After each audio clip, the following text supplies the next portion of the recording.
Thank you to AmCham for the invitation to address you today at the start of your discussions on how business can coherently deliver on the EU's responsible business conduct agenda.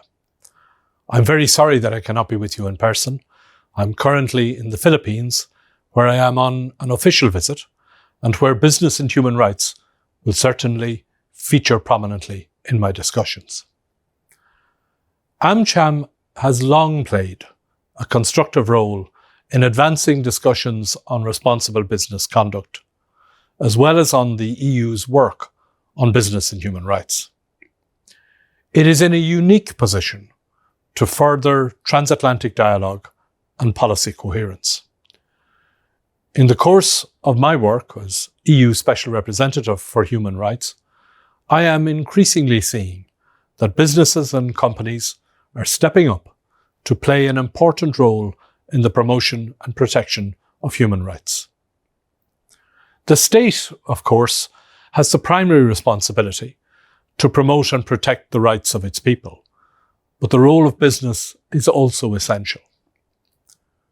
This is largely driven by good business sense, because protecting the rights of workers and promoting good working conditions, education, decent wages, and social protection strengthens social and economic inclusion and makes supply chains more resilient. Globally, we are facing a challenging and complex environment, one that demands strong action on human rights. Since the pandemic, poverty and inequality have increased, and displacement, food insecurity, and conflict are spreading. Climate change is having devastating consequences for many, and we are all trying to deal with the impact of technology on our lives. All of this is alongside the avalanche of crises that we have witnessed over the last couple of years.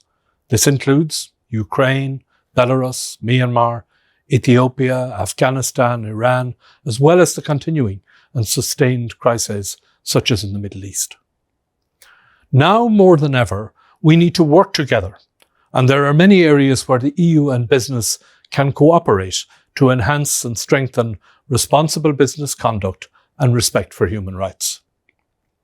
Firstly, we have the EU Action Plan on Human Rights and Democracy. This was agreed unanimously by all 27 member states, and it is our blueprint or framework for action on human rights and democracy. It is brought to life in each region and country through our 140 EU delegations around the world and the embassies of our member states. They adapt the action plan for the particular circumstances and conditions of each country. And there are many elements in the action plan where the business sector can make a valuable contribution.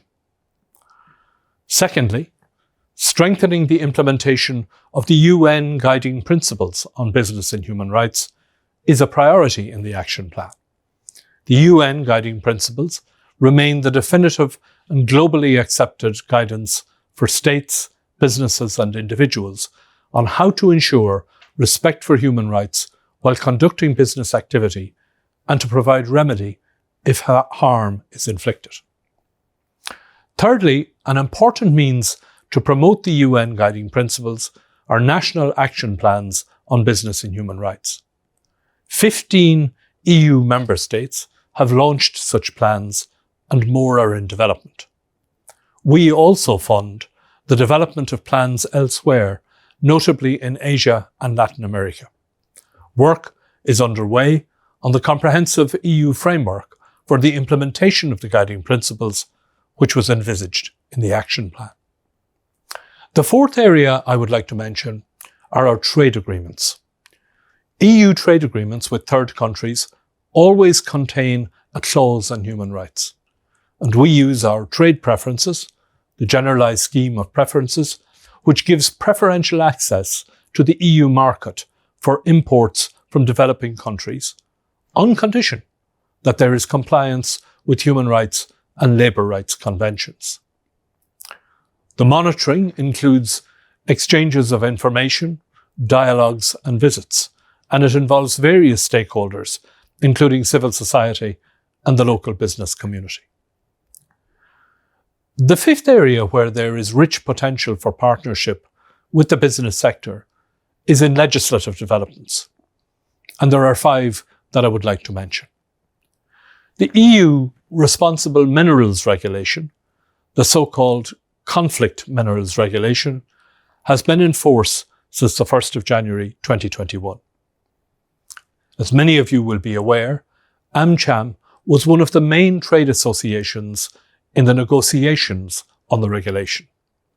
And I would like to commend AmCham for your constructive contribution to making this regulation an impactful tool. Trade in minerals should never be used to fuel war and human rights abuses. Building on this landmark regulation, in February 2022, the European Commission adopted a legislative proposal for a directive on corporate sustainability due diligence. This directive is expected to be adopted by the end of this year.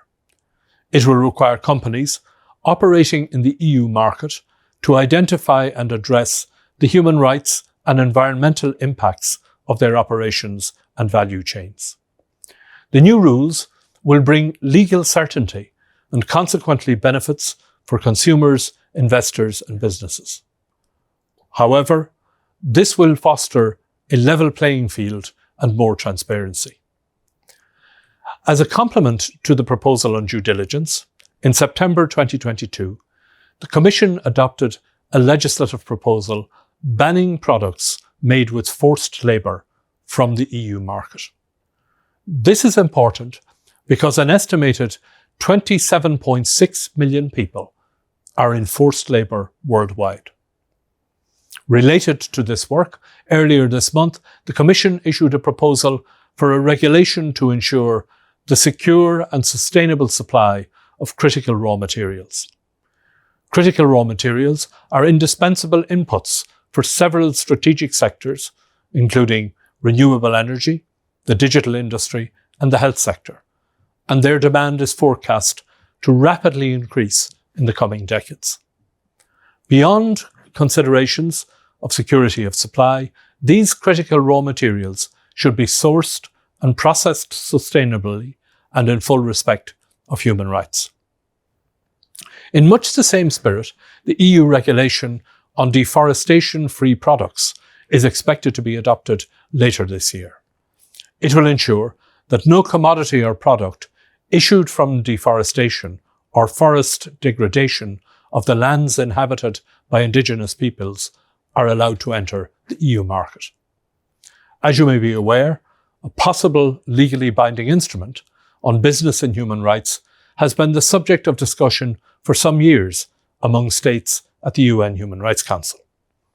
The EU has participated in the discussions in Geneva, and we have consistently said that we believe in the potential of a legally binding instrument to lead to globally agreed standards.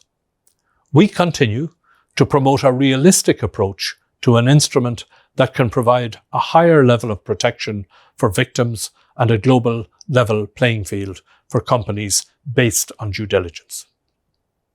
In conclusion, all of this work needs the active participation of the business sector. And in doing so, there are important business benefits for companies. By respecting human rights, businesses increase their resilience, improve commercial relations, and enhance public trust.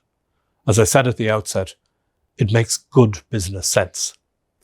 It is very promising to see more and more companies invested in making human rights part of their daily work. I wish you well in your discussions today, and I thank you again for the opportunity to contribute.